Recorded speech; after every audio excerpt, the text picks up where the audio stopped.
Hi అండి. అందరికీ నమస్కారం. ఈరోజు మనం బీజామృతం ఏ విధంగా తయారు చేసుకోవాలి, చేసుకోవడం వల్ల ఎలాంటి ఉపయోగం ఉంటుంది అనేది తెలుసుకుందాము. ఫస్ట్ మనకు బీజామృతానికి కావాల్సినటివి ఆవు మూత్రము 5 లీటర్లు, ఆవు పేడ 5 కేజీలు, నీరు 25 లీటర్లు, బోరు బావిదైతే బాగా పనిచేస్తుందండి, పిడికెడు పుట్టమన్ను, 50 గ్రాముల సున్నం. ఇవి అండి బీజామృతానికి కావాల్సినటివి. ఇప్పుడు ఏ విధంగా తయారు చేసుకుందామంటే, ఒక బకెట్లో మనం ఒక బకెటే తీసుకొని అందులో 25 లీటర్ల నీళ్ళు పోసుకోవాలి. తర్వాత మనం 5 లీటర్ల ఆవు మూత్రం పోయాలండి. 5 లీటర్ల ఆవు మూత్రం పోసిన తర్వాత ఆవు పేడను ఒక బట్టలో, ఒక గుడ్డ బట్టలో కట్టి ఒక కట్టెకు కట్టి బకెట్లో వేలాడదీయాలి.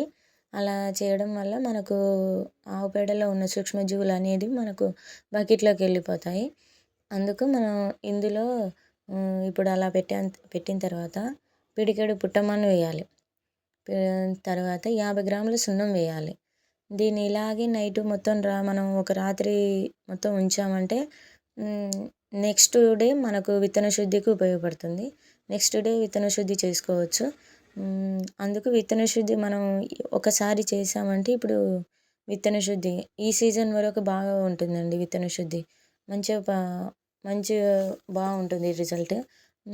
ఇది చేసుకోవడం వల్ల మనకు బీజామృతంతో విత్తన శుద్ధి చేసుకోవడం వల్ల బీజామృతం విత్తనం 15 నుంచి 30 రోజుల వరకు వచ్చే మొలకకు ఎటువంటి తెగుళ్ళు అనేది తాకకుండా మంచిగా మన మొక్కలు ఆరోగ్యంగా ఎదగడం కొరకు విత్తన శుద్ధి అనేది తప్పనిసరి అండి.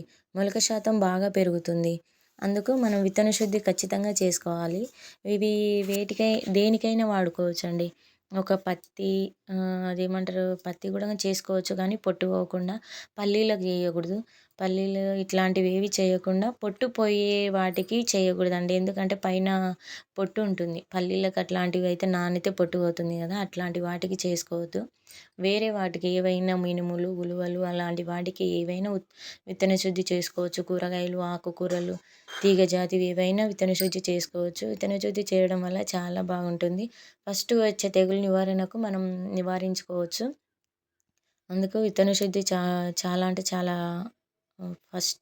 మొదటి పాయింట్. విత్తన శుద్ధి చాలా బాగా పనిచేస్తుంది. వేరు వ్యవస్థ కూడా బాగా ఉంటుంది. ఎలాంటి చీడ పురుగులను రానియదు. ఇదండి బీజామృతం.